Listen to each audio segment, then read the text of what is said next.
Hi everybody, Kitty here. Welcome to my first video on Transformers Earth Wars. Today I'm going to talk about Nosecone. That's right, Nosecone. Yeah, I know the community doesn't have a very high opinion of this bot. There have been times when other players have noticed my replays in both Prime and Cybertron Lead Wars that they genuinely seem surprised that I would bring him. Now, most of you, when you think about wall breakers, you think about Sludge, Grimlock, and now Beast Wars Ironhide. What makes Nosecone unique is his ability to target the walls themselves. Well, Sludge can do this as well.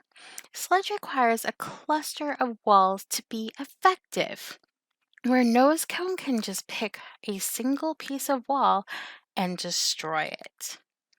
As some of you already are aware, most Prime and Cybertron bases are not going to have a honeycomb for Sludge to play target practice with.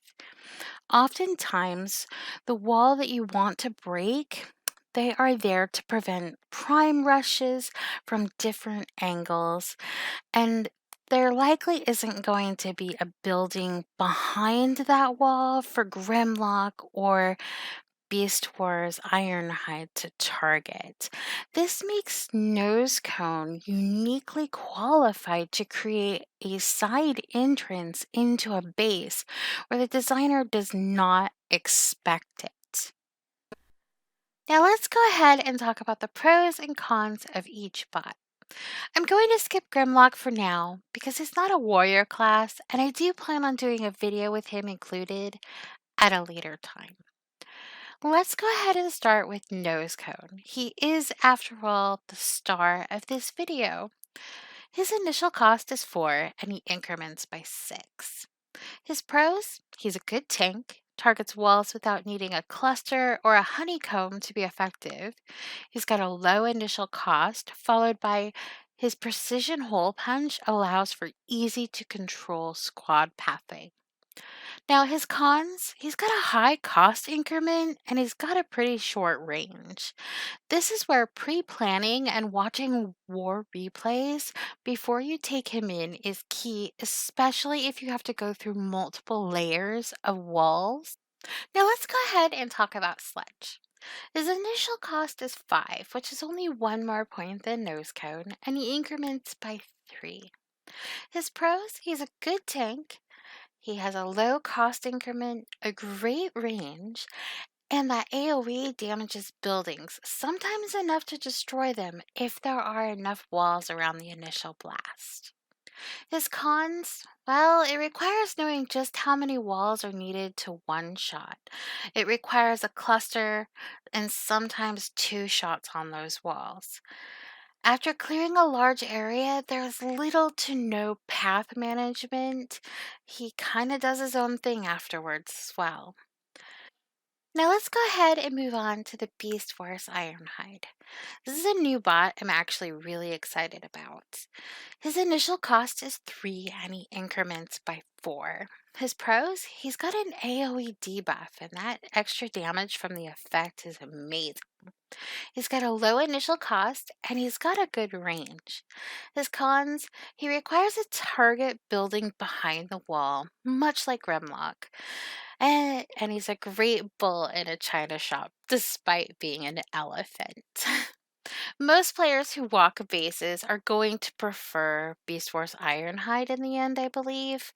But for a player whose strategy primarily is prime rushes, Nosecode offers some very unique advantages.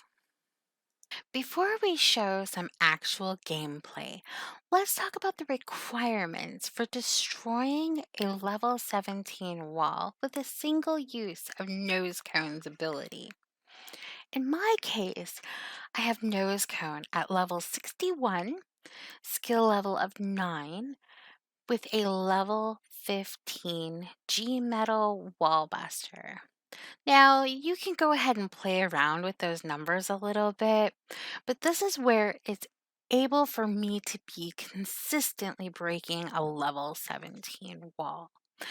So here's a base that is an ideal use for nose cone. I use the first inspiring charge to get nose cone closer because of his short range. Then nose cone takes out that one wall piece and leaves the rest intact, giving me control of my squad's pathing when I invoke that second inspiring charge. That got me around a bulk of the defense, as well as the outposts and the combiner. Now, here is a base from a fellow ARC member, UltraQuake 96. Although at the time, I was still with the S7 family when I went up against him.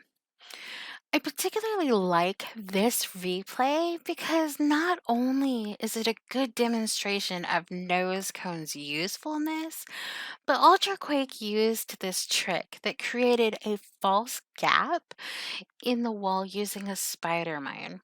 When that mine is destroyed, that gap actually closes back up and the attacker's squad reroutes. He told me later that he got this trick from another base, so he can't take credit for it, but it's actually the first time that I've actually effectively seen that used.